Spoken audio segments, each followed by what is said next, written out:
Você vai ouvir agora uma mensagem nos encontros de paz e vida com o pastor Joahide Palharim.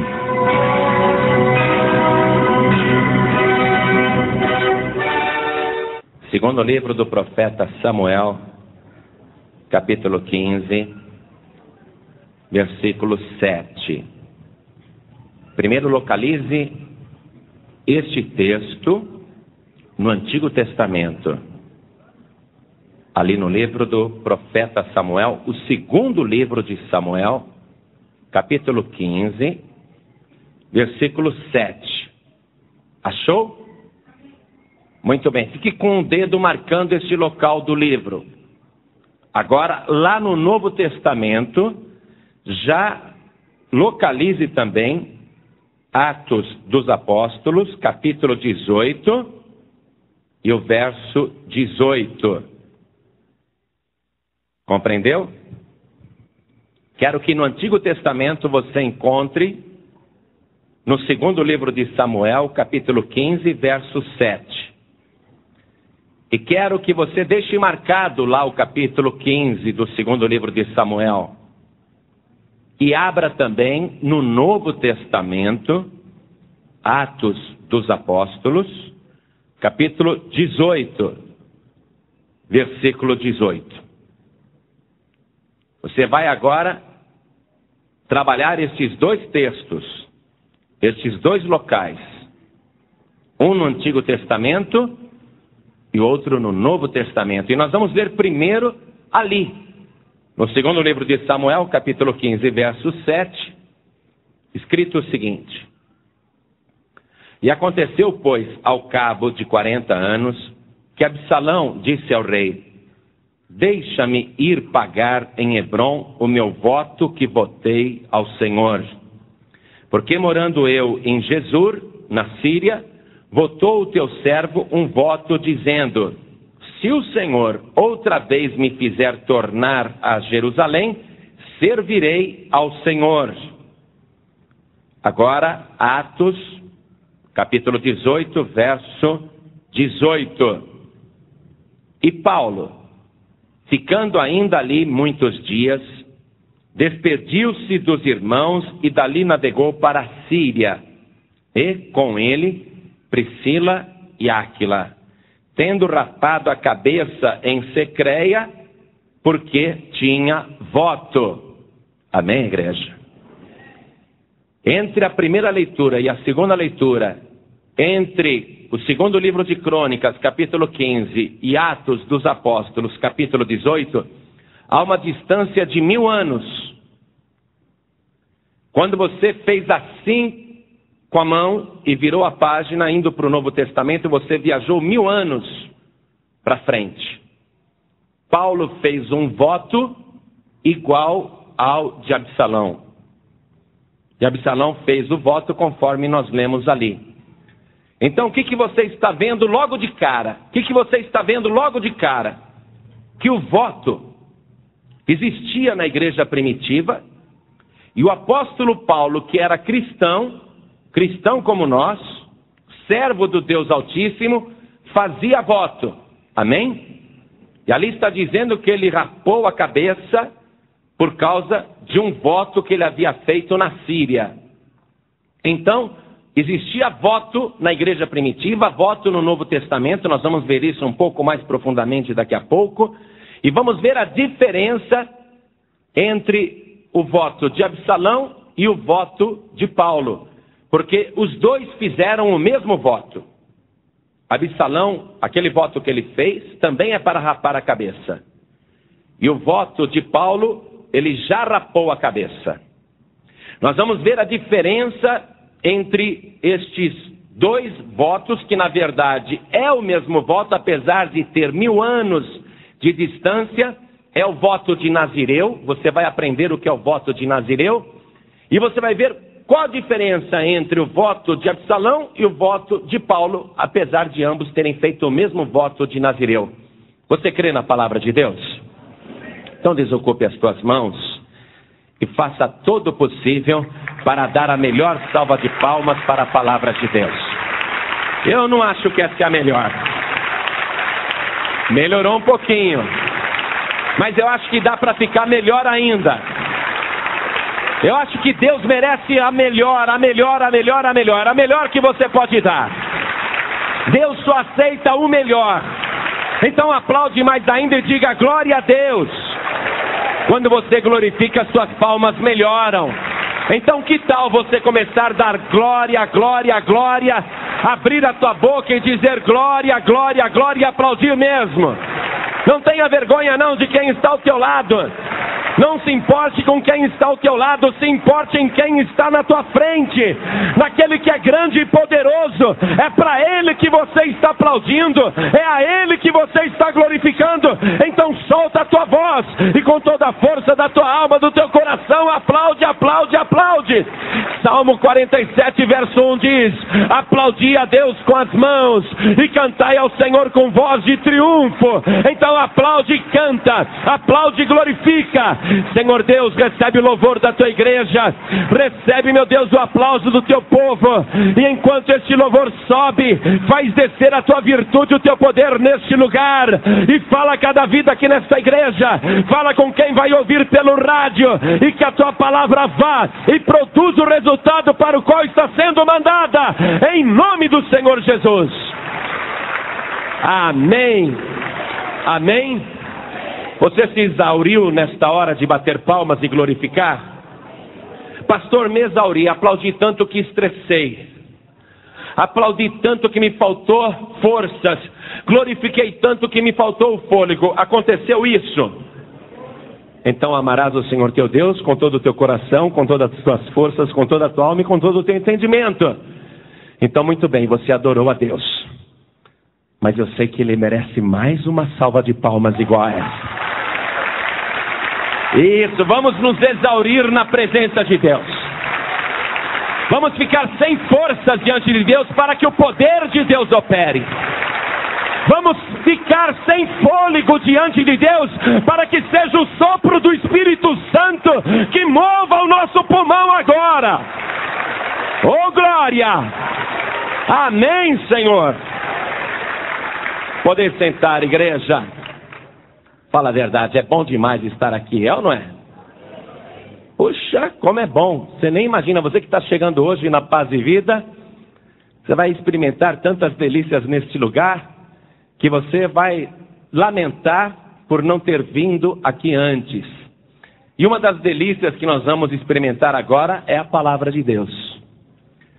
A própria palavra no livro de Jó diz assim: o ouvido prova as palavras, como o paladar prova o alimento. Você vai provar a palavra de Deus agora. Amém? Muito bem. Antes de eu falar para você sobre o voto de Absalão e o voto de Paulo, um no Antigo Testamento, outro no Novo Testamento, antes de eu falar sobre este voto idêntico que eles fizeram, mas que no seu cumprimento era diferente, nós vamos, antes disso, explicar esta questão do voto, o que significava fazer um voto.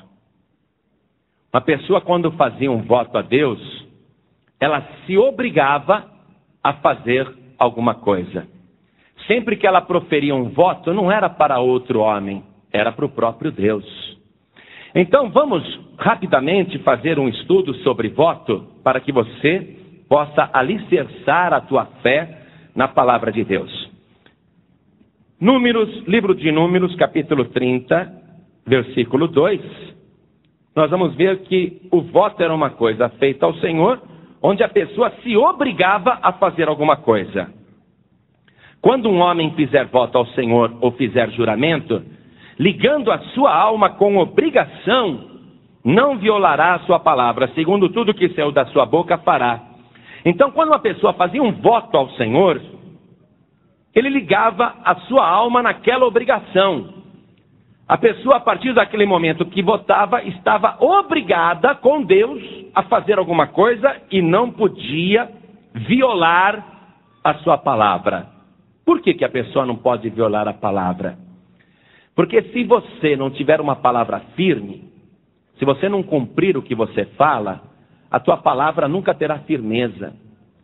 Se você já combinou uma coisa com alguém e disse para a pessoa, você me promete que faz isso? E a pessoa disse, prometo. Aí você acaba descobrindo que a pessoa não fez o que você combinou com ela. Você não confia mais na palavra daquela pessoa. É verdade ou não é? Porque você vai ver que ela fala e não cumpre. Deus só é Deus porque Ele fala e cumpre. Deus não apenas fala e cumpre, como Ele vela pela sua palavra para cumprir. E Deus quer que nós, que fomos criados à sua imagem e semelhança, sejamos como Ele. Quando falarmos alguma coisa, temos que sustentar. Por essa razão também Jesus disse, a vossa palavra será sim, sim, não, não. Ou é ou não é. Tá certo? Muito bem. A palavra não podia ser violada, porque prometeu para Deus, e Deus aí está ensinando um princípio, que a autoridade e a promessa é exercida através da palavra.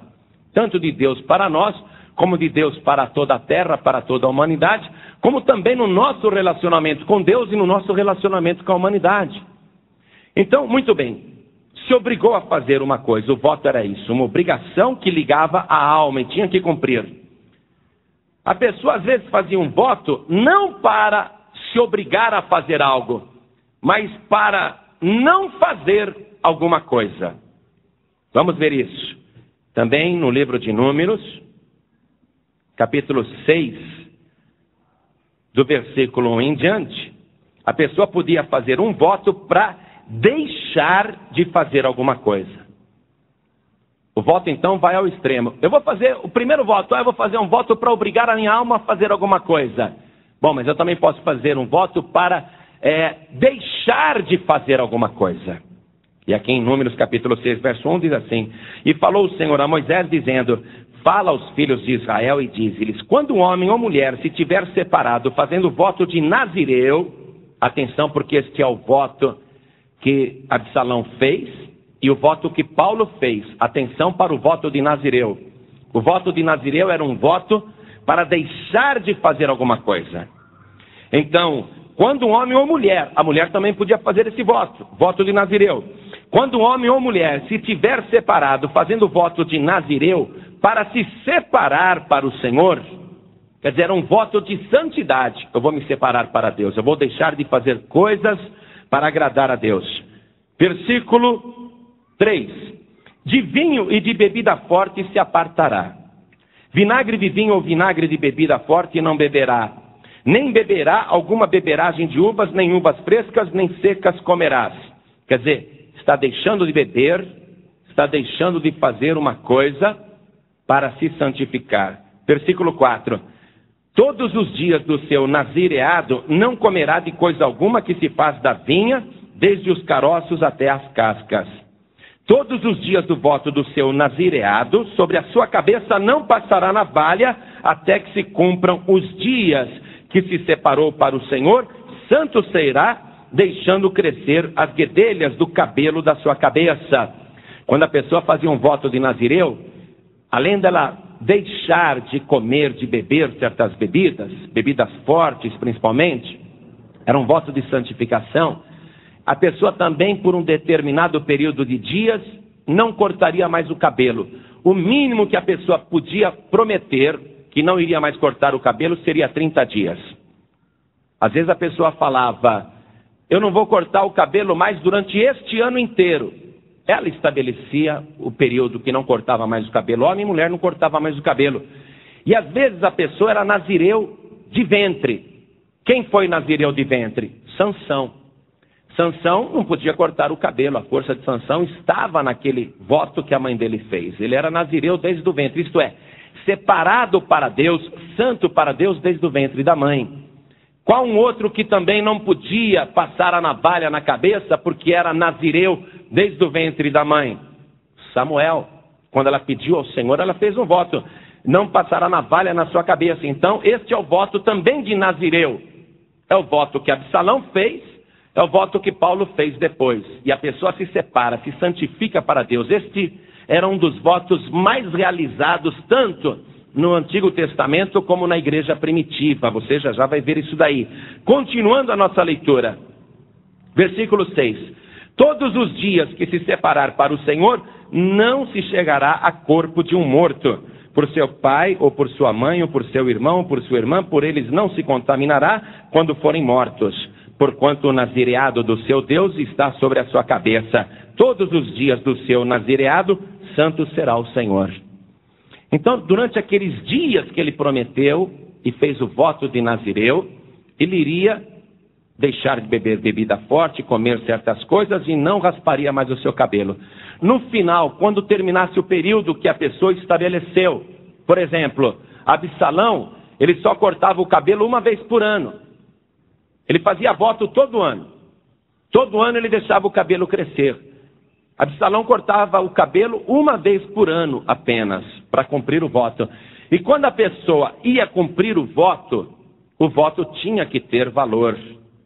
O voto não era só a pessoa simplesmente se obrigar a fazer alguma coisa, ou deixar de fazer alguma coisa, ou simplesmente não cortar mais o cabelo, ou simplesmente deixar o cabelo crescer. Quando ele fosse cumprir o voto, ele teria que comparecer diante do altar, raspar toda a cabeça e junto com a sua cabeleira dar de oferta. Veja só, era uma oferta pesadíssima. Veja aqui, versículo 13. E esta é a lei do Nazireu. No dia em que se cumprirem os dias do seu nazireado, trá-lo-ão à porta da tenda da congregação, e ele oferecerá a sua oferta ao Senhor. Agora você vai ver o peso desta oferta, deste voto. Um cordeiro sem mancha, de 1 ano, em holocausto. E uma cordeira sem mancha, de 1 ano, para expiação da culpa. E um carneiro sem mancha por oferta pacífica. O que está representado aqui neste voto, e nós sabemos hoje com a revelação de Deus? A Santíssima Trindade, Pai, Filho e Espírito Santo. Quando Ana foi entregar Samuel lá no templo em Siló, além do bebezinho, o que ela entregou? 3 bezerros. A pessoa podia também, ao invés de carneiro ou ovelha, oferecer bezerros. Muito bem. Samuel era nazireu do ventre da mãe. Então, a oferta começava por aí. Começava com os 3 carneiros, as 3 ovelhas. E o versículo 15 diz: e 1 cesto de bolos asmos, bolos de flor de farinha com azeite amassados e coscorões, isto é, bolinhos asmos, untados com azeite, como também a sua oferta de manjares e as suas libações.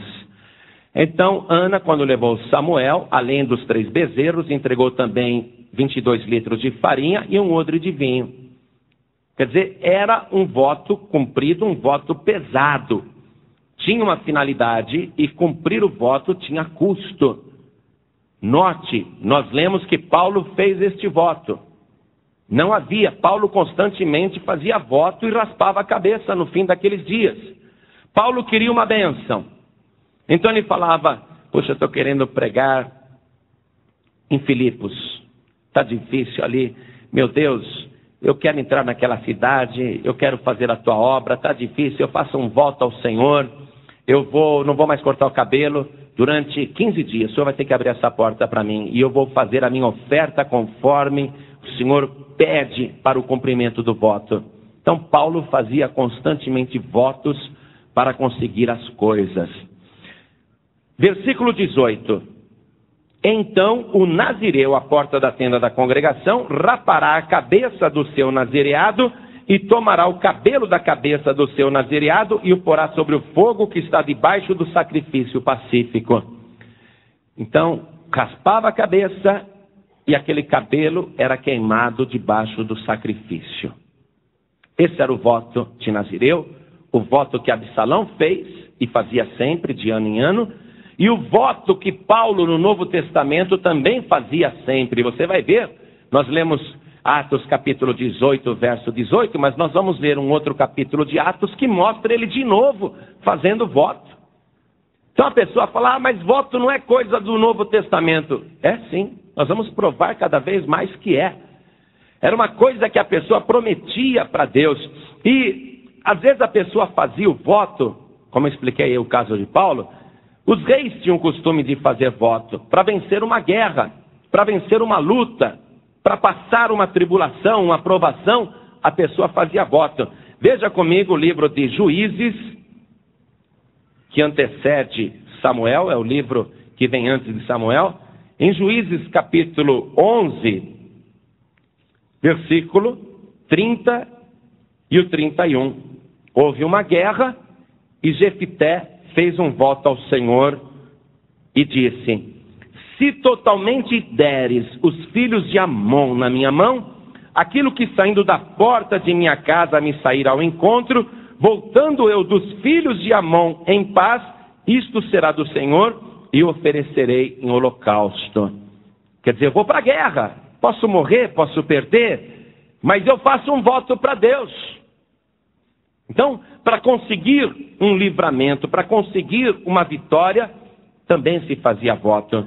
E também se fazia voto por motivo desconhecido, motivo secreto, motivo que a pessoa não quer que ninguém saiba. Veja comigo em Levítico, capítulo 27, o versículo 1 e 2. Estamos aprendendo a questão do voto, que era usado também na igreja cristã primitiva, original, que era praticado pelo apóstolo Paulo. Falou mais o Senhor a Moisés, dizendo: fala aos filhos de Israel e dize-lhes, quando alguém fizer particular voto, então havia voto particular também, mas mesmo sendo voto particular tinha custo, e Deus aqui estabelece o custo. Ele diz: segundo a tua avaliação serão as pessoas ao Senhor. Se for a tua avaliação de um homem da idade de 20 anos até a idade de 60, será a tua avaliação de 50 ciclos de prata. Segundo o ciclo do santuário, cada ciclo pesava 11,4 gramas, eram 574 gramas de prata, mais de meio quilo de prata que a pessoa dava por um voto particular, que ela tinha que pagar a Deus. E se fosse mulher, ela tinha que dar 30 ciclos de prata. Então, o que você vê? Que quando a pessoa fazia o voto, não era só, ah, meu Deus, eu quero fazer um voto, prometo isso, e não era só prometer fazer ou deixar de fazer alguma coisa. O voto tinha custo. E uma vez que a pessoa votasse, ela já estava em dívida com Deus. E ela tinha que cumprir aquilo. Livro de Deuteronômio, capítulo 23, versículo 21, para a gente ir concluindo aqui. Quando votares algum voto ao Senhor teu Deus, não tardarás em pagá-lo, porque o Senhor teu Deus certamente o requererá de ti, e em ti haverá pecado. O versículo 23 confirma aquilo que nós já lemos. O que saiu da tua boca guardarás, e o farás, mesmo a oferta voluntária, assim como votaste ao Senhor teu Deus e o declaraste pela tua boca. Está devendo. Por que a pessoa, a partir do momento que votou ao Senhor, ela está devendo? Esse versículo explica. Porque ela entrou na esfera da oferta a Deus. Quando a pessoa fala, eu vou dar tal coisa, isso já é do Senhor. Ela agora precisa vir e entregar para cumprir o voto.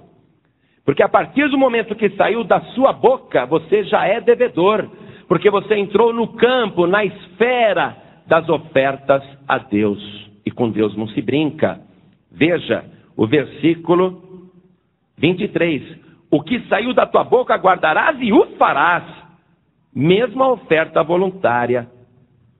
Quer dizer, a pessoa entrou agora em dívida com Deus. Prometeu o voto. Mas o voto não é só de boca. O voto é em oferta também. Mesmo a oferta voluntária, assim como votaste ao Senhor teu Deus e o declaraste pela tua boca, tem que cumprir. Muito bem. Então, Absalão fez um voto.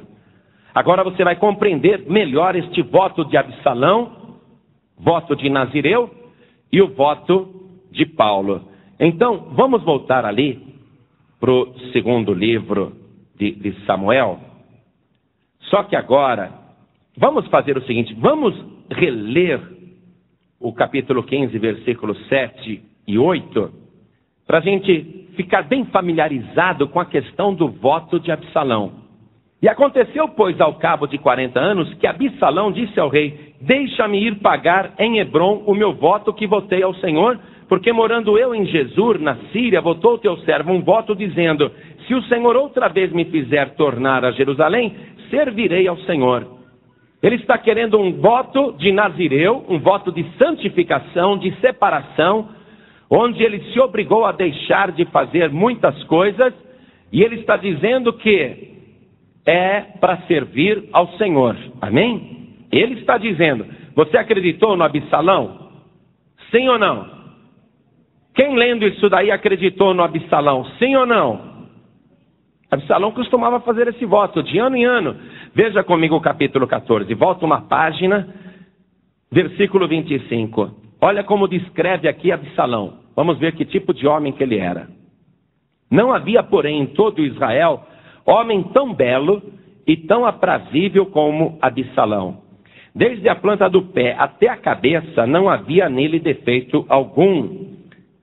E quando tosquiava a sua cabeça, quando rapava a sua cabeça, e sucedia que no fim de cada ano a tosquiava, porquanto muito lhe pesava, e por isso a tosquiava, pesava o cabelo da sua cabeça 200 ciclos, segundo o peso real.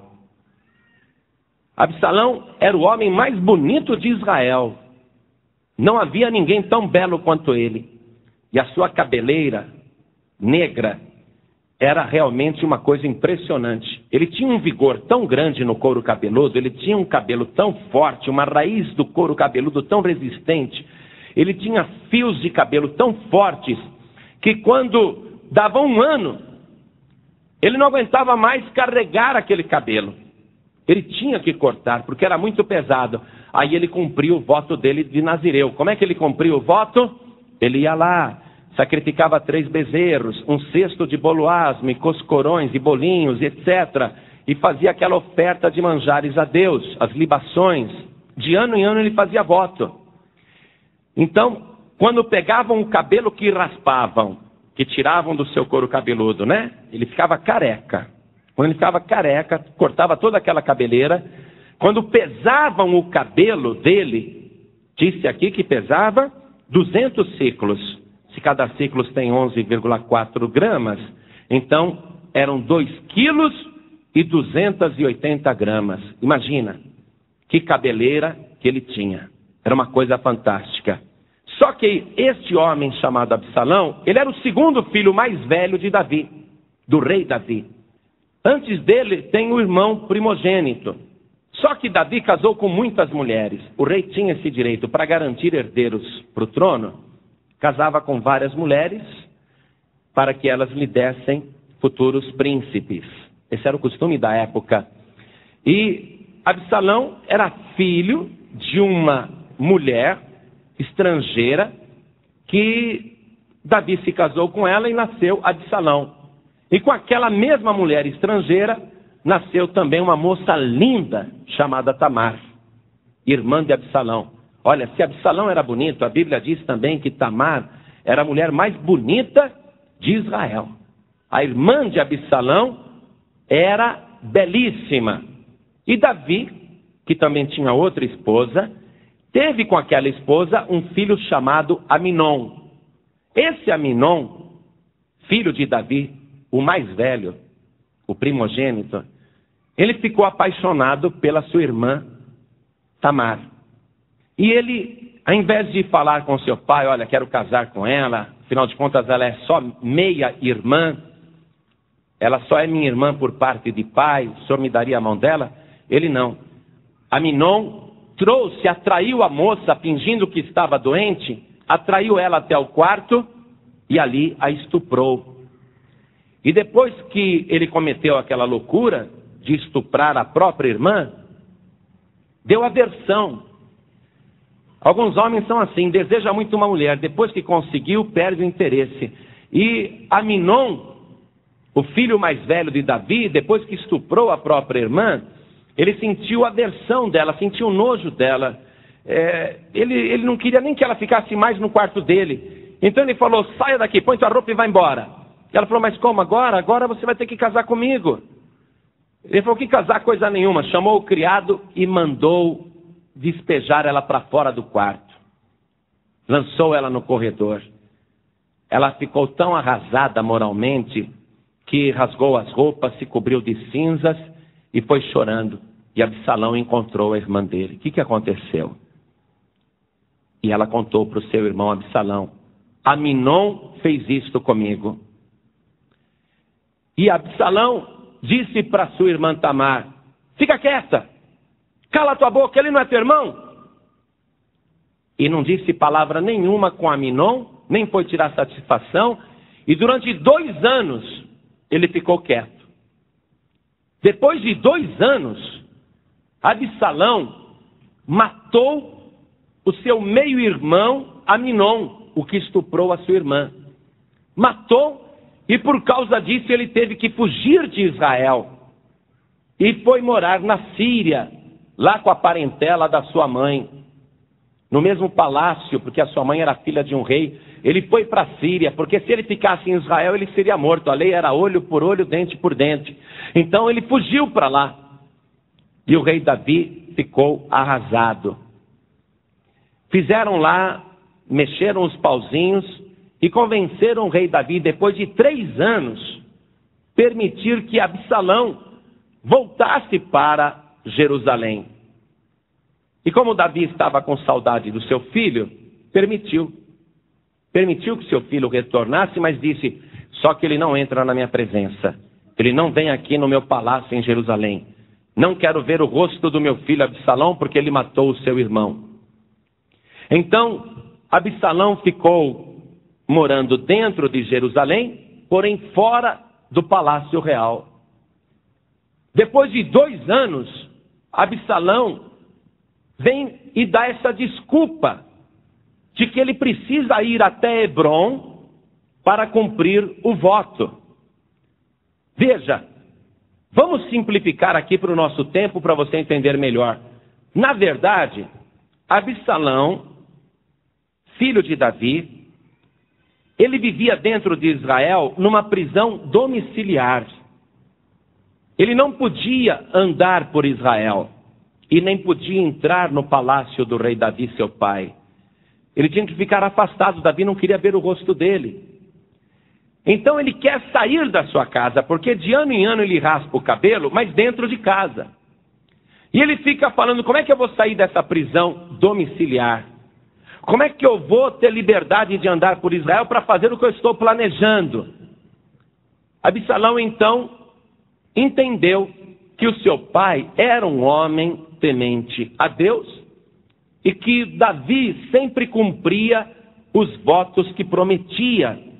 Por exemplo, você pega ali o Salmo 132, e eu quero que você acompanhe comigo. Pegue aí, Salmo 132, o versículo 1 em diante, que Davi, o rei Davi, pai de Absalão, tinha muito temor com relação ao voto. Está escrito assim, Davi escreveu: lembra-te, Senhor, de Davi e de todas as suas aflições, como jurou ao Senhor e fez votos ao poderoso de Jacó. Davi fazia votos. Quando ele fez esse voto aqui, Davi, o que está no Salmo 132, ele fez um voto para se obrigar a construir um templo para Deus. Muito bem. Então Davi sempre fazia votos. Veja lá o Salmo 50, versículo 14. Davi fazia votos e mandava as pessoas cumprirem votos. O voto era sagrado. Salmo 50, verso 14, está escrito assim: oferece a Deus sacrifícios de louvor e paga ao Altíssimo os teus votos. Então Absalão sabia que o seu pai Davi era um homem temente a Deus e que exigia que as pessoas cumprissem a palavra. Davi escrevia salmos, esses que nós lemos são alguns, onde ele dizia para as pessoas: votou, tem que cumprir, tem que pagar. Então Absalão, ele usa o voto, preste atenção, ele usa o voto como pretexto para sair da sua prisão domiciliar. Então ele foi com essa história lá, voltando para o 2º livro de Samuel, capítulo 15, verso 7. Uma hora ele não aguentando mais, o Absalão chega para o rei Davi, né, manda mensageiros, ele não podia ir lá. Ele mandou mensageiros dizer ao rei: deixa-me ir pagar em Hebrom o meu voto que votei ao Senhor. O que era Hebrom? Hebrom era o local mais alto de Israel. Ficava quase a 800 metros de altura, acima do nível do mar Mediterrâneo, o local mais alto, Hebrom. E ficava a 30 quilômetros de Jerusalém. A distância, por exemplo, como daqui até Santo André. Então ele quer se locomover, e ele fala: deixa-me, ele manda mensageiros pedir autorização. Preciso pagar um voto em Hebrom, deixa-me ir a Hebrom. Ele está usando o voto como desculpa. Deixa-me ir pagar em Hebrom o meu voto que votei ao Senhor. E pôs Deus numa mentira. Ele pôs Deus num pretexto. Por isso que eu perguntei para você se você estava acreditando em Absalão, quando nós fizemos a primeira leitura. Porque o rei Davi vai acreditar nele. Mas ele está mentindo. É só um pretexto. E ele está pondo Deus numa coisa mentirosa, falsa, hipócrita, e não tem temor de Deus. Ele está mentindo para o seu pai na terra e colocando o seu pai do céu naquela mentira. É a mesma coisa a pessoa que jura em falso e diz: eu juro por Deus, viu? A pessoa não tem temor de Deus. Absalão não tem temor de Deus.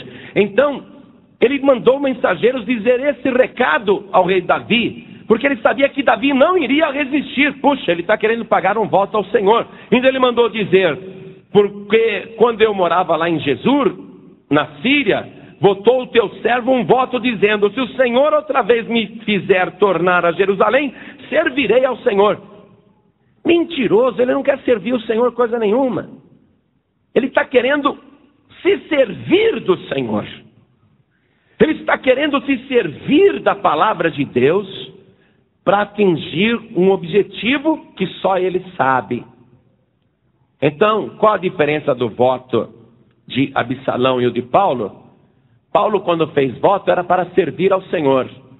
Absalão está fazendo voto para se servir do Senhor. E Davi, o rei Davi, o seu pai, acreditou e autorizou que ele saísse da prisão domiciliar e fosse até Hebrom.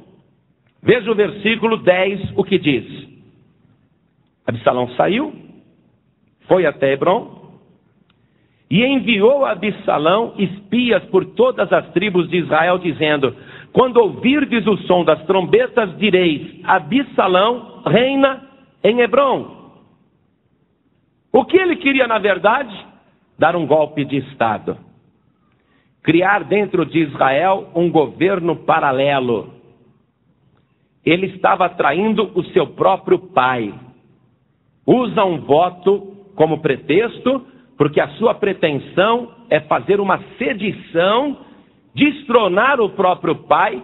E ele, quando foi para Hebrom, no caminho de Hebrom, ele fez contatos políticos com pessoas influentes e falou: quando eu estiver lá em Hebrom, espalha em Jerusalém, através de trombetas, que eu estou reinando em Hebrom. E por que ele escolheu Hebrom? Por que Absalão escolheu Hebrom? Porque ali é o local onde os patriarcas foram sepultados.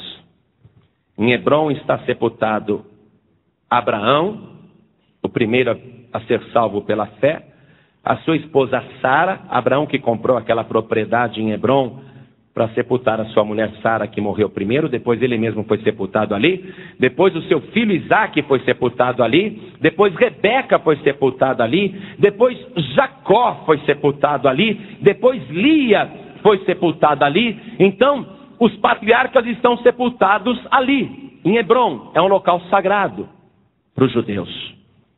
É um local sagrado para o povo da Bíblia. Até para nós é um local sagrado. Fomos a Israel e disseram: ali está sepultado Abraão. Vimos Hebrom. É um local alto, montanhoso. Vimos Hebrom. Então ele está escolhendo Hebrom para quê? Para dizer: eu estou aqui no lugar dos patriarcas, onde tudo começou. Foi Abraão que ouviu as promessas de Deus e deu origem à nação de Israel. Eu estou aqui onde Isaque e Jacó estão sepultados. Eu estou dando continuidade à nação de Israel. Então ele quis capitalizar a influência daqueles que estavam sepultados. Ele quis capitalizar para ele uma jogada política. Ele quis se revestir das promessas de Abraão. Outra coisa, porque ele foi para Hebrom. A palavra Hebrom quer dizer confederação. Uma confederação é uma reunião de diferentes estados que, apesar de serem autônomos entre si, eles reconhecem um governo. Então a palavra Hebrom quer dizer confederação. Por mais este motivo é que Absalão foi para Hebrom, porque ele quer fazer uma confederação. Ele quer unir os estados, as tribos de Israel ali, porque também, preste atenção, porque também dos 12 filhos que Jacó teve, que deram origem às 12 tribos de Israel, 11 filhos estão sepultados em Hebrom, com exceção de José. Então ele está num local sagrado, chamado Confederação, e mandou, quando eu chegar lá, toquem as trombetas e avisem que Absalão está reinando em Hebrom. Mais outro motivo porque ele escolheu Hebrom para ir, que ele mentiu para o seu pai: olha, eu preciso ir até Hebrom cumprir um voto. O pai dele falou: vai cumprir o teu voto. Ele não cumpriu voto coisa nenhuma, ele foi lá com uma pretensão política de ser rei, porque foi ali em Hebrom que o rei Davi foi consagrado como rei. Veja aí mesmo no segundo livro de Samuel, no capítulo 5, verso 3, você vê que há vários motivos por que ele foi para Hebrom. Ali em Hebrom, o rei Davi tinha sido consagrado rei. Olha o que diz o capítulo 5, verso 3. Assim, pois, todos os anciãos de Israel vieram ao rei a Hebrom, e o rei Davi fez com eles aliança em Hebrom, perante o Senhor, e ungiram Davi rei sobre Israel. Foi ali que ele tomou posse do reino de Israel. Então Absalão foi para Hebrom para dizer: o meu pai foi consagrado rei aqui, e agora eu é que sou o rei em Hebrom. Quer dizer, ele estava fazendo de tudo para ter autoridade política, vocês compreenderam? Mas o que ele usou para isso? Um voto de mentira. Envolveu Deus num voto hipócrita. Ele quer ser rei e fez um voto mentiroso. Vamos ver, ele se deu bem? A princípio, sim. A guerra civil que ele provocou em Israel, lutando contra o seu próprio pai Davi, fez com que o seu pai, que era um homem misericordioso, para não matar o próprio filho, Davi preferiu fugir. Meu filho quer me matar? Eu não vou lutar contra o meu próprio sangue. Eu não vou matar o meu filho, não vou guerrear contra ele. Então Davi preferiu fugir. E Absalão foi lá em Jerusalém e entrou no palácio e falou: não deixava entrar no palácio, agora entrei. Agora eu sou o rei aqui, sou eu que mando. E Davi se tornou fugitivo dentro da sua própria nação, tudo por uma traição de Absalão. Então que você vê aí que Absalão parece que teve sucesso, parece que está tudo bem com ele, mas alguém pode usar o nome de Deus em vão, igreja? Não, qualquer um sabe disso. Desde criança você sabe: não usarás o nome do Senhor teu Deus em vão. Absalão usou e abusou do nome de Deus e fez um voto mentiroso. E você vai ver agora que pelo fato dele não ter cumprido este voto, ele se deu mal na sua empreitada. Aparentemente ele está vitorioso.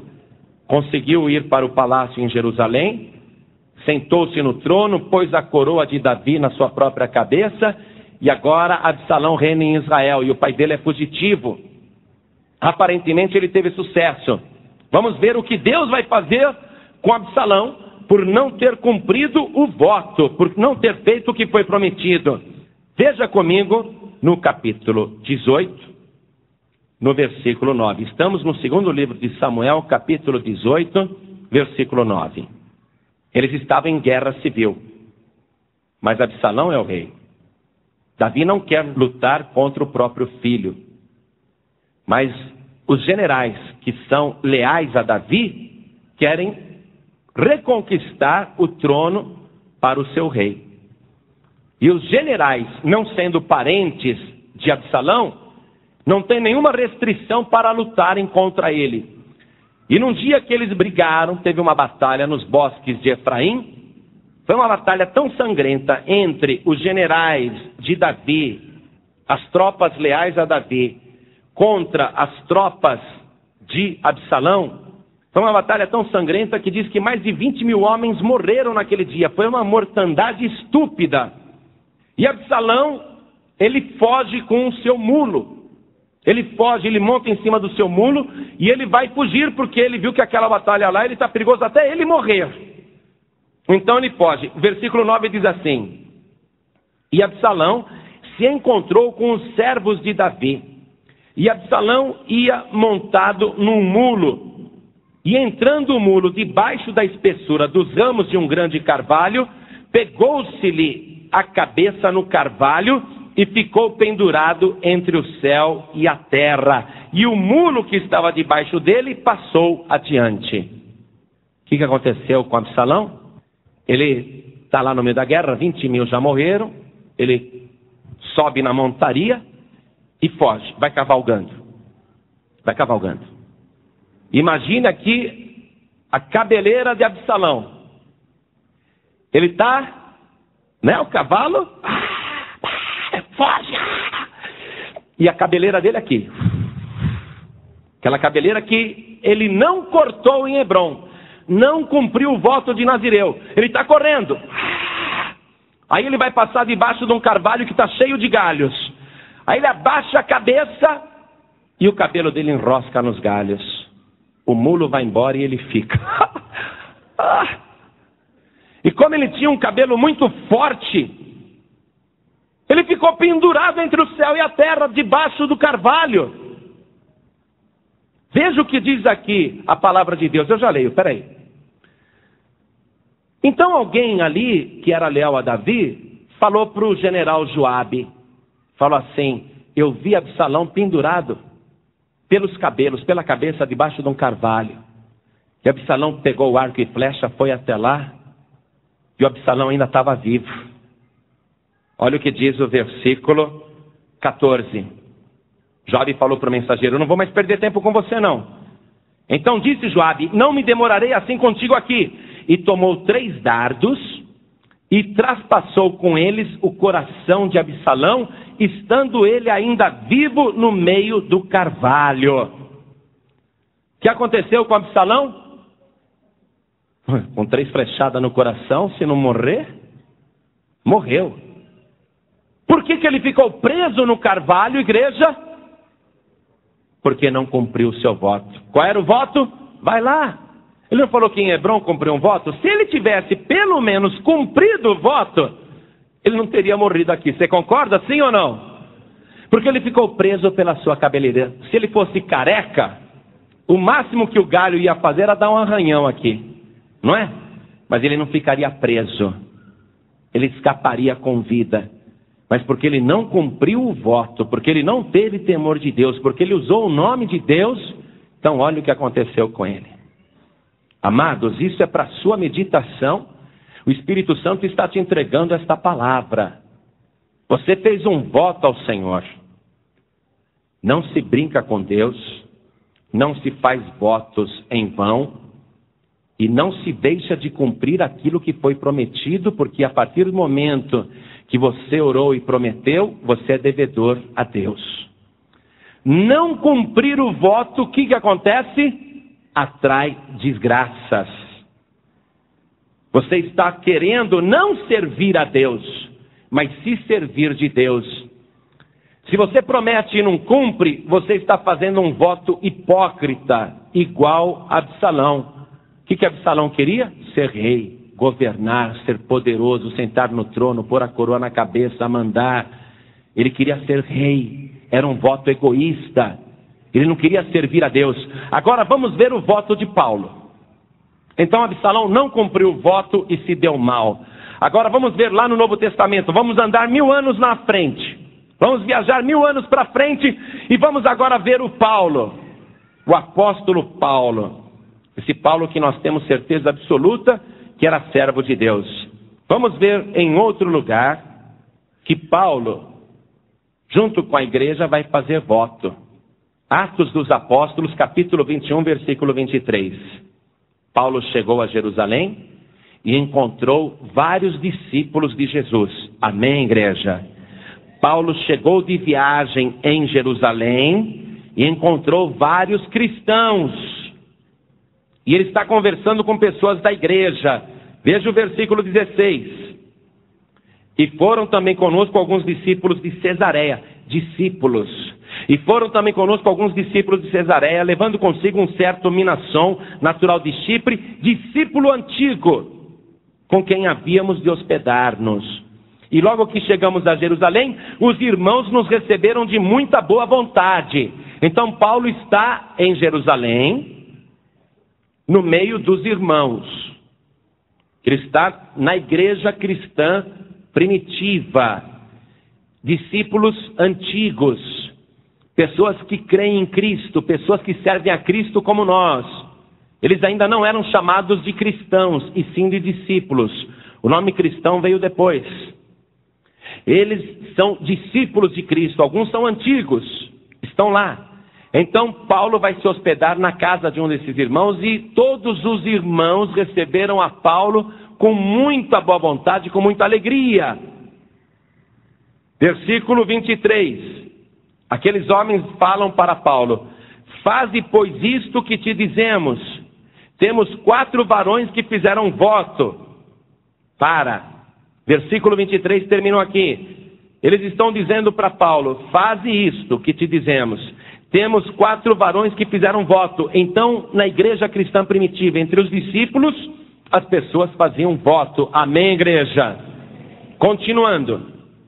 Toma estes contigo e santifica-te com eles, e faze por eles os gastos para que rapem a cabeça.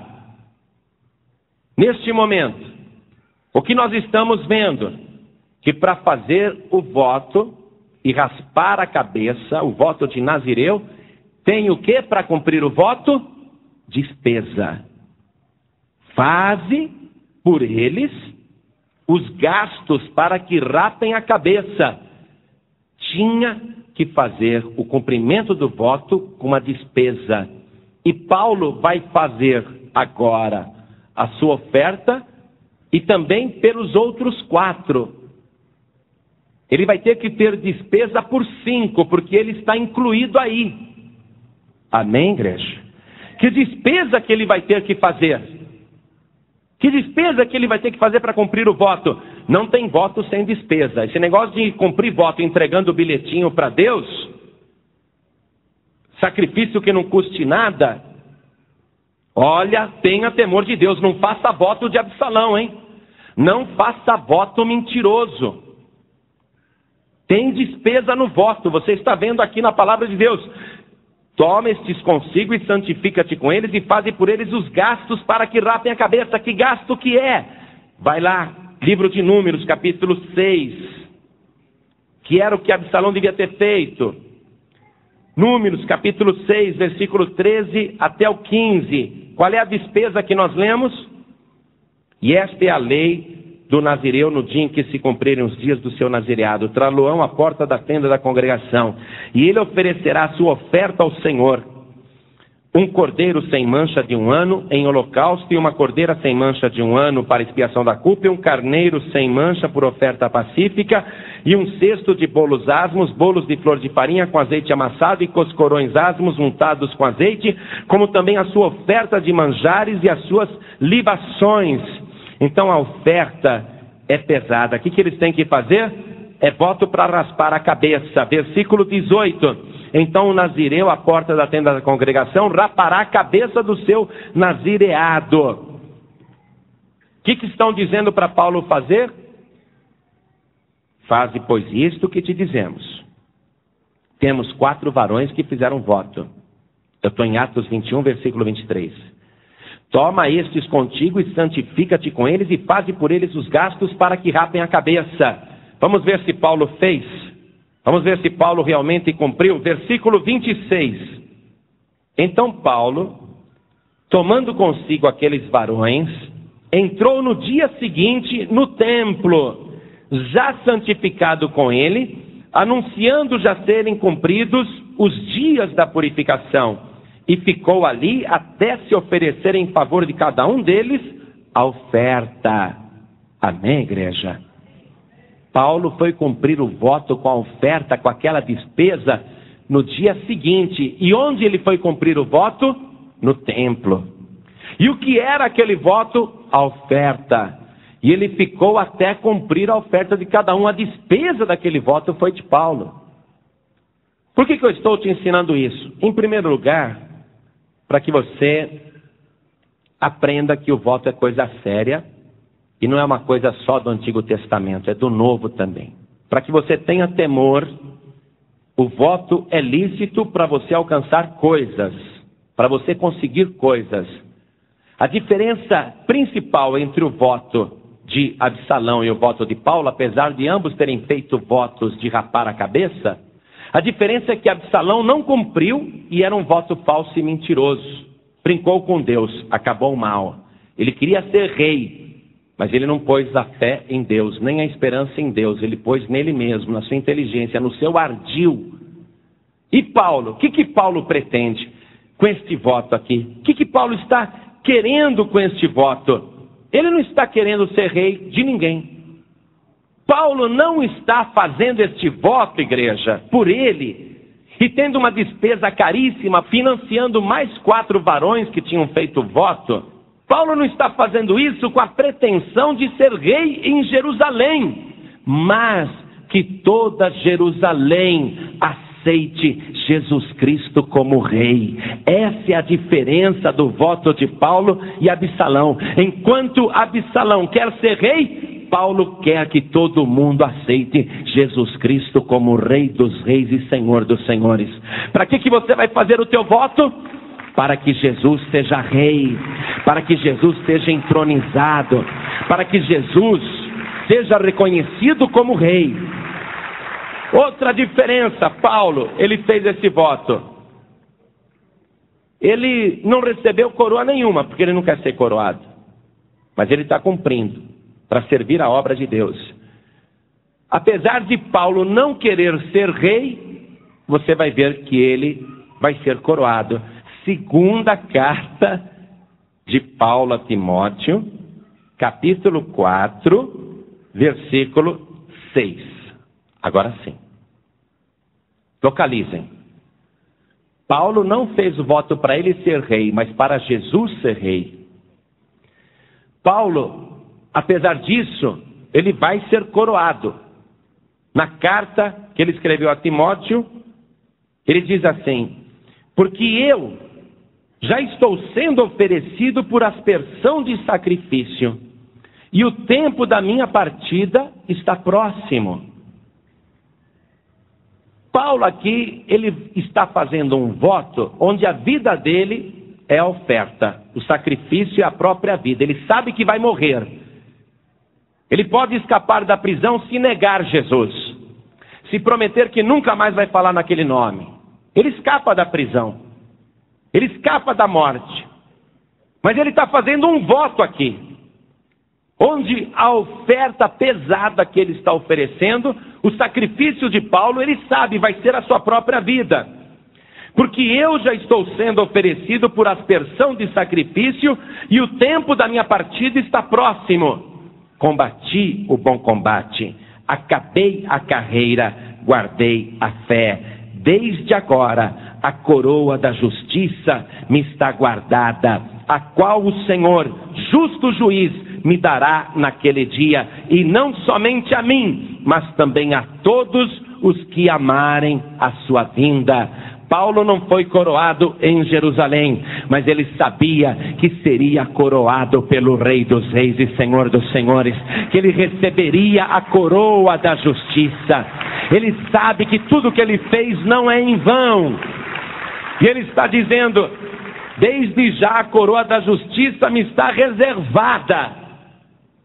Se você trabalhar durante toda esta vida, porque você ama a vinda do Senhor Jesus, Paulo escreveu dizendo: não somente a mim, mas a todos quantos amarem a vinda do Senhor Jesus. Quem aqui ama a vinda do Senhor Jesus? Levante a mão. Você gostaria que Jesus voltasse agora? Ah, vai, fala sério. De verdade? Você já pensou? Nós estamos aqui conversando, estamos dentro da igreja, aí de repente lá começam os anjos a tocar as trombetas.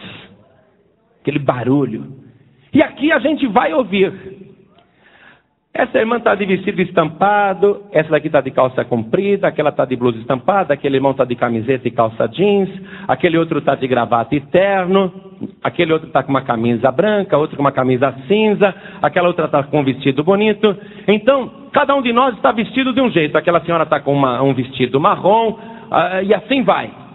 Só que aí toca a trombeta, você olha para a pessoa que está do teu lado e fala: ué, você mudou de roupa, você está todo de branco? Aí ele também responde para você: ué, você também mudou, você está todo de branco? Aí um olha para o rosto do outro e fala: e o teu rosto está resplandecendo? Quando você for dar glória a Deus, você já estará nas nuvens, na presença do Senhor Jesus, arrebatado num abrir e piscar de olhos. Você quer isso? Tem uma coroa de justiça reservada para todos os que amam a vinda do Senhor Jesus. Quantos querem que Jesus volte agora? Vou ver se você quer mesmo. Você prometeu cumprir o teu voto a Deus. Aí você ficou pensando: puxa, mas eu vou precisar desse dinheiro amanhã, ou depois de amanhã, ou no final do mês. Não vou dar não. Pastor, que me desculpe, viu? Me poupe, viu? Não vou cumprir não, viu? Mas você quer que Jesus volte agora? Levante a mão. Ué, e por que você não vai cumprir o teu voto? Você vai deixar o teu dinheiro aí para o anticristo? Você vai deixar o teu dinheiro aí para o diabo usar? É isso? Por isso que você está segurando esse dinheiro para guardar para o diabo?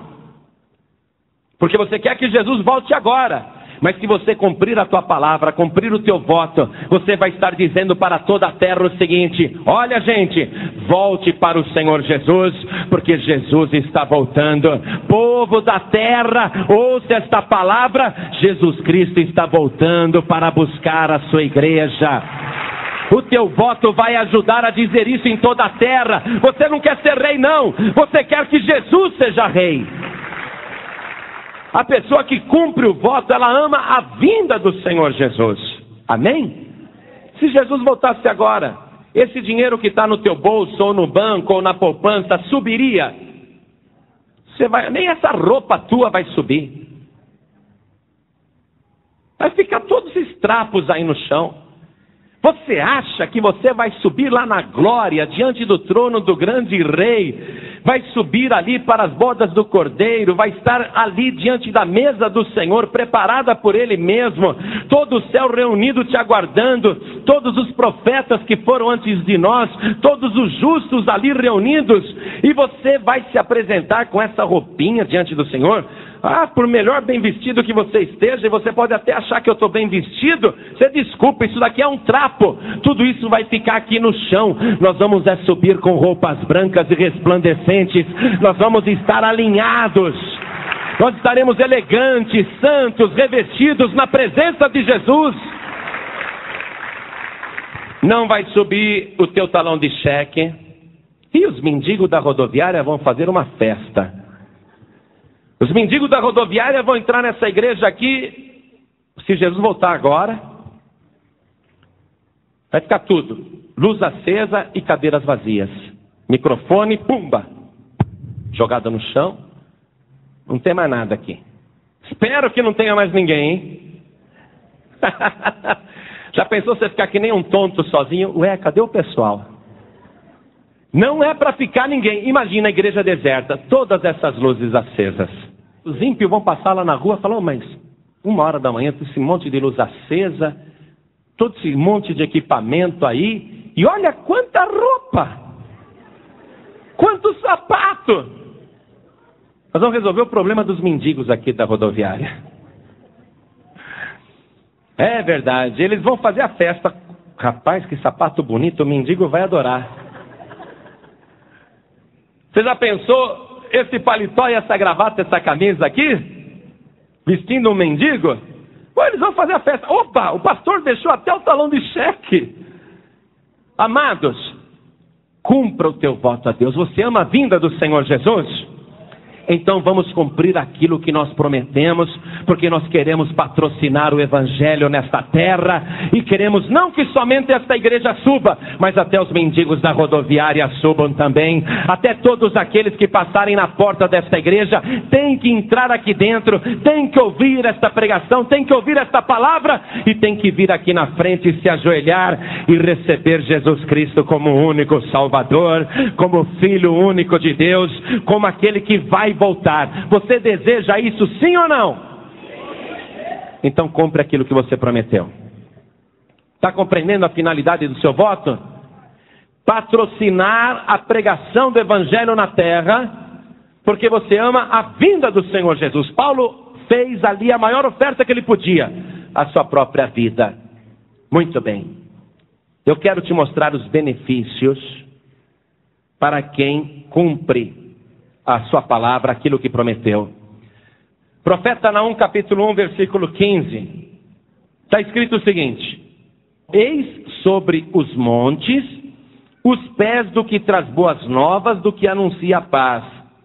Celebra as tuas festas, ó Judá, cumpre os teus votos, porque o ímpio não tornará mais a passar por ti. Ele é inteiramente exterminado. Anote, você que não achou, anote para ler depois, porque eu vou falar um pouco sobre esse versículo 15. Profeta Naum, capítulo 1, versículo 15. Anote para ler depois. Vou reler. Eis sobre os montes os pés do que traz boas novas, do que anuncia a paz. Celebra as tuas festas, ó Judá, cumpre os teus votos, porque o ímpio não tornará mais a passar por ti. Ele é inteiramente exterminado. Quando você cumpre o teu voto, você está anunciando a palavra de Deus. Não foi isso que nós dissemos? O teu voto patrocina as boas novas. Evangelho quer dizer boas novas. Então você vai estar anunciando o Evangelho, cumprindo os teus votos. Os teus pés serão formosos. E você vai ter livramento. O ímpio não vai mais passar por ti. Essa é a primeira promessa. O ímpio não vai mais passar por ti. O que quer dizer isso? Se você cumprir o teu voto vai patrocinar as boas novas. Deus vai exterminar o ímpio, ele não vai mais passar por ti. Em que sentido? Você que até hoje só viveu de derrota em derrota, de fracasso em fracasso, de frustração em frustração, de derrota em derrota. Às vezes as coisas mínimas você não consegue. E quando você tem uma boa oportunidade na tua frente, repentinamente dá tudo errado. Você fica frustrado, magoado, revoltado, revoltada. Por que isso acontece? Porque o ímpio está passando na tua frente. Exemplo, você acha uma casa, você paga aluguel, aí você acha uma casa para comprar. Você vai falar com o proprietário diz assim: vamos fazer o seguinte, eu vendo essa casa para você, você não precisa me dar entrada nenhuma. Você vai pagar apenas uma prestação de R$450. Aí você pensa, puxa, mas o aluguel que eu pago é 500. Quer dizer que eu vou mudar para essa casa e ainda vou economizar dinheiro e vou estar pagando o que é meu, morando no que é meu. Puxa, que sorte, que bênção. Mas você não tem sido fiel a Deus. Você não tem cumprido o que prometeu. Aí você chega e comenta com alguém, ou um vizinho, ou um parente, ou uma pessoa qualquer, um colega no trabalho.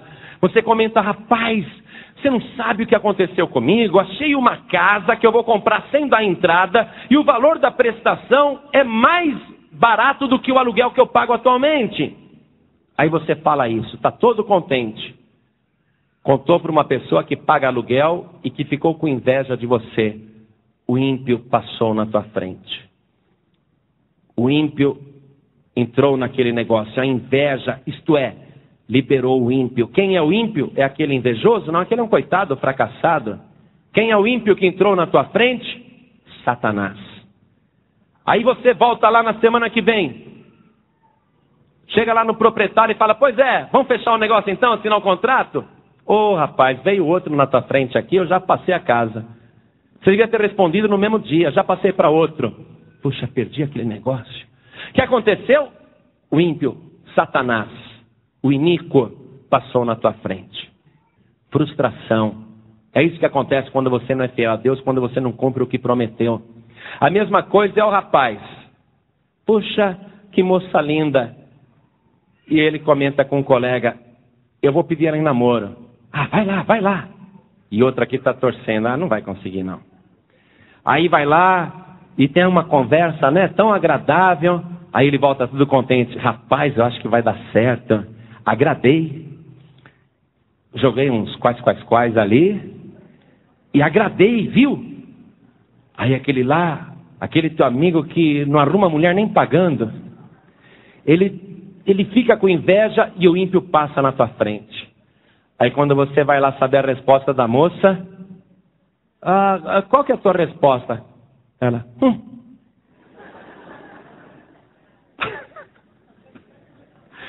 Aí você fica com aquela cara de bobo, amarela, né? Qual que é a tua resposta? Que resposta? Que mané resposta o quê? Sai daqui. E ela sai com outro, vai namorar outro. O que aconteceu? O ímpio passou na tua frente. Você quer abrir um negócio próprio, só falta alugar aquele imóvel, aquela loja, pronto, você vai abrir o negócio, está tudo certo, a documentação já foi entregue, aí você já começa a contar para todo mundo, olha, estou abrindo um negócio, estou abrindo uma loja, viu? Eu estou conseguindo aí, vou virar empresário, sabe onde vai ser? Vai ser ali em tal lugar. Você conta tudo antes. Várias pessoas têm inveja porque não conseguem abrir um negócio e o ímpio passa na tua frente. Aí você vai lá na imobiliária, a imobiliária fala, sua documentação não foi aprovada. Ou então, o proprietário mudou de ideia, não vai mais alugar. Ou então, já alugou para outro. E assim você fica, de derrota em derrota, de fracasso em fracasso. Casamento que não vai para frente. Olha, você sabe, já faz 6 meses que meu marido saiu de casa, mas eu fui procurar por ele, e eu senti ele tão agradável, eu acho que ele vai voltar. Só que aquela pessoa que ouviu isso, ela não quer que você seja feliz, porque ela também é infeliz. Então você comentou e o ímpio passou na tua frente. Aí você vai lá, o teu marido não te abre nem a porta, não quer saber mais de você, nem pintada de ouro. Então tudo que você faz, entra o iníquo na frente. Mas se você for fiel a Deus e cumprir a tua palavra, cumprir o teu voto, como está dizendo aqui, os teus pés serão formosos.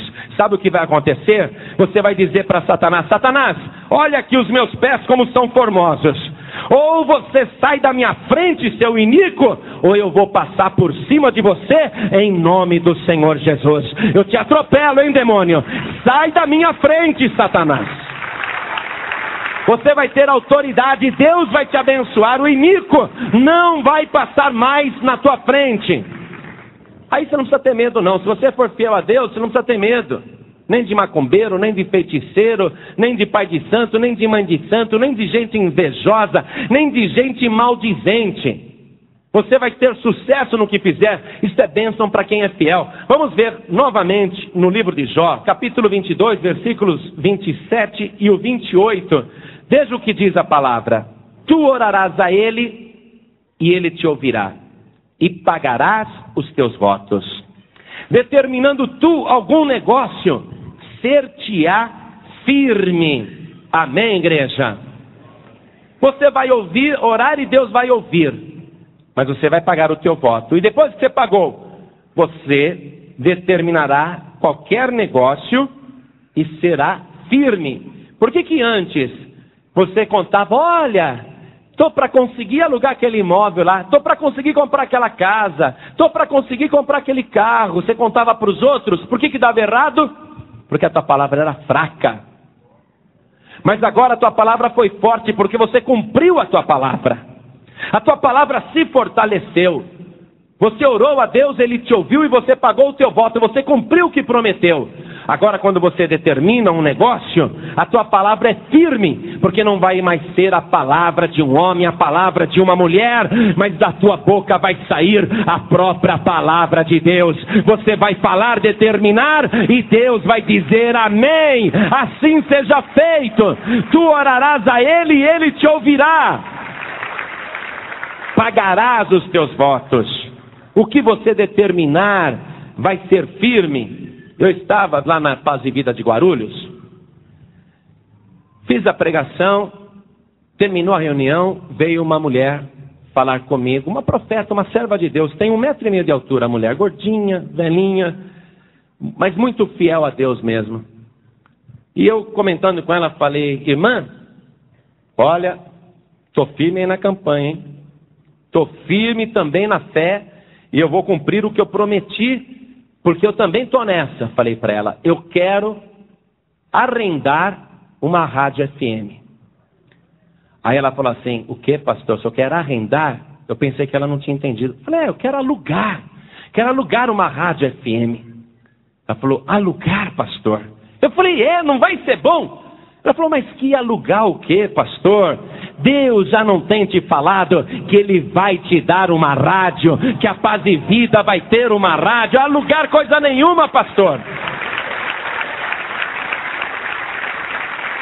Sabe, você vai determinar algum negócio e vai ser firme. Eu estou aqui com o meu voto. Eu estou aqui com aquilo que prometi a Deus. Está doendo, mas eu vou fazer, porque eu também tenho o que eu quero. E eu aprendi com aquela profeta da igreja de Guarulhos, eu aprendi nessa palavra dela o seguinte: você não pode buscar o Deus do impossível para ficar invocando bênçãos pequenas. Olha o tonto do pastor: eu quero alugar uma rádio. É uma bênção pequena. Que bênção que você está querendo, hein? Agora, seja franco, você está sendo tonto ou não? Pastor, olha, eu pedi uma bênçãozinha desse tamanho, e mesmo assim acho que é impossível. Mas você está fazendo a tua promessa, o teu voto com o Senhor, está cumprindo, vai cumprir. Então, se você está diante da verdade, e se a tua palavra está sendo firme, se você vai cumprir mesmo, então não olha para você, para o teu tamanhinho. Não olha para o teu probleminha, para o que você quer. Você vai pegar essa bênção pequenininha que você acha que é impossível, você vai pôr assim como se fosse uma lente de contato. Você vai pôr aqui, ó. Aí você vai erguer os olhos e vai olhar para o Deus Todo-Poderoso. E você vai ver que esta bênção pequenininha, impossível, ela não é nada diante da grandeza do Deus Todo-Poderoso. A tua bênção vai se tornar possível e você vai falar: já que Deus vai fazer, eu quero mais. Já que Deus vai fazer o impossível, eu vou aumentar o meu pedido. Agora vou te falar uma coisa que está aqui na palavra de Deus, hein? Não adianta você somente cumprir o que prometeu, colocar junto com o teu voto uma oferta pesadíssima, e tem que ser mesmo, não adianta mandar papel junto. Mas também não adianta você só fazer isso e cumprir e entregar no altar do Senhor e pronto. Não adianta. Eu não vou te iludir, não vou te enganar. Eu quero te mostrar aqui mesmo no livro de Jó, no capítulo 22 mesmo, no versículo 23. Está escrito: se te converteres ao Todo-Poderoso, serás edificado. Afasta a iniquidade da tua tenda. Então, aí vem as bênçãos. Mas preste atenção, essa condição tem que ser preenchida. Se te converteres ao Todo-Poderoso, serás edificado. Afasta a iniquidade da tua tenda. Não adianta você vir aqui, cumprir teu voto, trazer tua oferta pesada em dinheiro e continuar fazendo as coisas erradas que você tem feito. Não adianta você continuar caminhando lado a lado junto à iniquidade. Você precisa se voltar para o Senhor teu Deus. Você não pode continuar entrando em lugares que com certeza Jesus não entra. Pelo menos para se divertir, não. Jesus pode entrar lá, naquele inferninho, para resgatar um pecador, uma pecadora.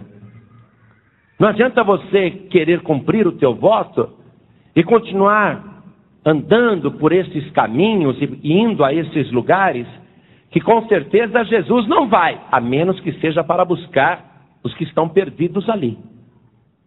Você tem que se converter ao Todo-Poderoso para ser edificado. E você tem que afastar a iniquidade da tua tenda. De que tenda que a palavra de Deus está falando? Desta aqui, ó. Bate no teu peito. Bate aí. É desta tenda que você tem que afastar a iniquidade. Não pode ficar falando palavrão como você fala. Xingando como você xinga. Contando piada suja como você conta. Não pode continuar amaldiçoando os outros como você tem costume de fazer. Não dá para você ficar fumando dentro desta tenda. Continuar bebendo até ficar zonzo, se embriagando. Você tem que se separar, se afastar da iniquidade. Este teu voto tem que ser um voto de Nazireu, um voto de santificação. Você tem que santificar a tua vida. Se você não fizer isso, você pode dar todos os teus bens na obra de Deus, na casa de Deus, e você vai queimar no inferno do mesmo jeito. Mas se você se converter ao Todo-Poderoso, você vai ser edificado. E se você afastar a iniquidade desta tenda, da tua tenda, porque a Bíblia diz que o nosso corpo é o tabernáculo de Deus, que nós somos o templo do Espírito Santo, e você não pode continuar prostituindo esse templo. Por que Hófni e Finéias acabaram morrendo, aqueles 2 filhos do sacerdote Eli? Porque se prostituíam com mulheres dentro da tenda da congregação. Você está usando este corpo, esta tenda, e está se prostituindo, fazendo coisas que estão atraindo desgraças para a tua vida. Você precisa se converter. Você precisa se voltar ao Todo-Poderoso e afastar a iniquidade da tua tenda. Então agora, antes de você entregar qualquer coisa no altar de Deus, você vai entregar a tua vida. Amém? Você vai entregar o teu coração, a tua mente, o teu corpo, a tua alma, o teu espírito. Não adianta nada. O apóstolo Paulo falou, ainda que eu pegasse todos os meus bens e desse, e ainda queimasse o meu corpo, nada disso me aproveitaria. Lógico. Você tem que ter amor. Você tem que se arrepender, tem que ter amor a Deus, tem que se voltar ao Senhor teu Deus e pedir perdão. Você tem que se santificar. Paulo fez o voto e cumpriu no dia seguinte. Fez a despesa, mas ele antes teve que se santificar. Não foi isso que nós lemos? E havendo-se purificado, e havendo-se separado, e havendo-se santificado, aí ele foi e cumpriu a sua oferta. O que foi que Jesus nos ensinou também? Ele falou, se você, na hora de ofertar, lembrar que tem alguma coisa contra alguém, perdoa. Perdoa, peça perdão. Você não pode querer benefícios de Deus vivendo em iniquidade, porque Deus não caminha com a iniquidade. Você tem que separar a tua vida, tem que fazer voto de Nazireu, tem que se santificar a Deus. Então agora, este espaço aqui na frente está livre para você. Para você que quer vir aqui, orar na presença de Deus e pedir perdão dos teus pecados, se convertendo ao Senhor de todo o teu coração. Se você sente, olha bem, se você sente qualquer acusação contra a tua vida, se a tua consciência te mostra alguma coisa, não guarde isto no teu coração. Não vá me fazer como Absalão, que era um hipócrita, mentiroso, egoísta, falso. Não vai fingir que com você está tudo certinho, maravilhoso. Não seja hipócrita, não. Antes você seja como Paulo. Você entra na presença de Deus com sinceridade. Paulo ofereceu até a sua vida em sacrifício a Deus. E ele não fugiu, não. Não se envergonhou do Evangelho de Cristo. Às vezes a pessoa está aqui na igreja e fala assim: se eu for lá na frente orar, pedir perdão para Deus, o que os outros vão pensar de mim? Vão pensar que eu sou um pecador. Ué, e não é? Então nós vamos orar para pedir perdão dos pecados. E eu mesmo vou estar dobrando o meu joelho aqui na frente também para pedir perdão. Para pedir perdão a Deus. Você não vai vir aqui na frente para pedir perdão para o pastor. Não vem me contar problema nenhum, nem pecado nenhum teu. Você vai vir aqui para colocar o teu rosto em terra e se humilhar diante do Deus Todo-Poderoso.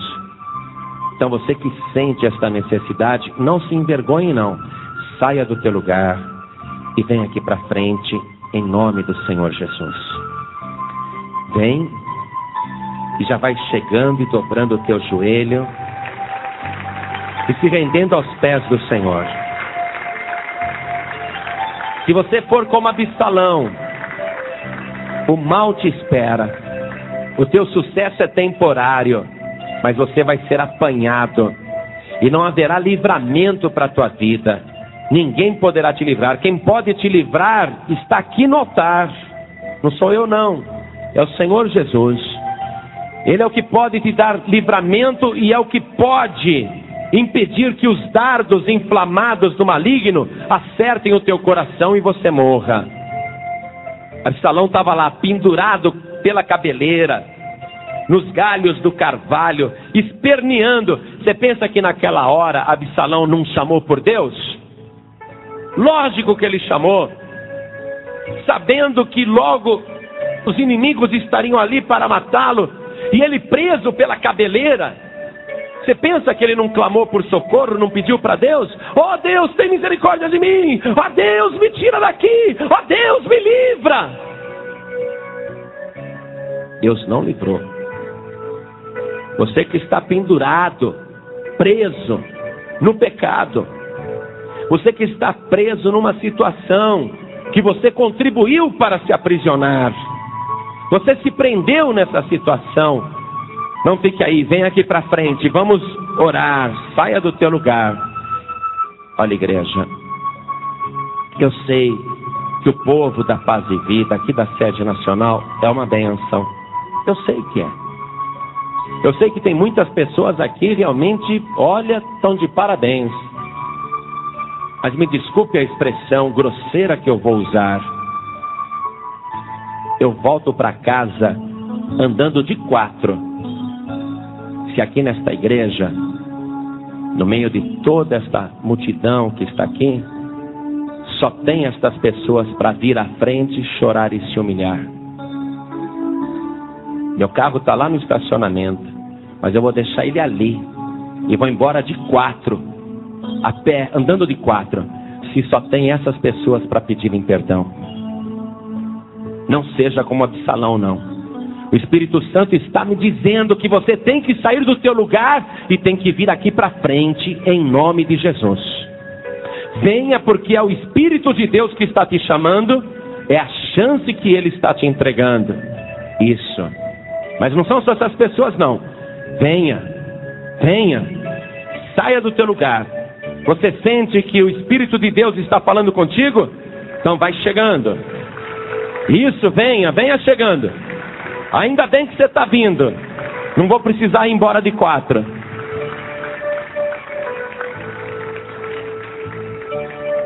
E as almas chegando, igreja. Vamos aplaudir mais o Senhor Jesus. Isso, venha. Venha, venha rápido, venha, venha, venha correndo, aproveita. Já está a ponto de não caber mais ninguém aqui na frente, mas ainda tem lugar. Ainda tem lugar para quem quer pedir perdão. Nunca, nunca deixará de ter lugar para aquele que busca a Deus com sinceridade. Venha, que tem lugar sim. assim como existe lugar também no céu para aqueles que se arrependem. O céu nunca vai estar lotado, nunca. Venha, venha, venha. Isso, venha, venha correndo. Venha correndo. Oh, glória. Vamos orar. Coloque a mão direita sobre o teu coração e ore assim comigo. Feche os teus olhos. Ore, meu Deus e meu Pai. Eu quero te pedir perdão dos meus pecados. Me ajuda, Senhor, a ter uma vida separada, santificada. Me liberta desta situação que me prendeu e que me mantém neste cativeiro. Me livra, Senhor, pelo poder do sangue de Jesus, e lava agora os meus pecados. Meu Pai querido, eu quero confirmar diante do teu altar que eu sou pecador, mas arrependido. Eu quero mudar a minha vida e preciso da tua ajuda, e quero que o Senhor me conceda este milagre de restauração, de transformação, de edificação, porque a tua palavra disse que se eu me voltasse, se eu me convertesse, eu seria edificado. Edifica agora a minha tenda, a minha casa, o meu alicerce sobre a rocha que é Jesus. Meu Pai amado, perdoa os meus pecados e me confirma no livro da vida, porque eu declaro que o Senhor Jesus é o meu único e suficiente Salvador. Você acabou de ouvir uma mensagem nos Encontros de Paz e Vida, com o pastor João Ribe Palharim. Participe você também dos Encontros de Paz e Vida, às 8 horas da manhã, às 3 horas da tarde e às 7 horas da noite. Comunidade Cristã Paz e Vida, lugar de gente feliz.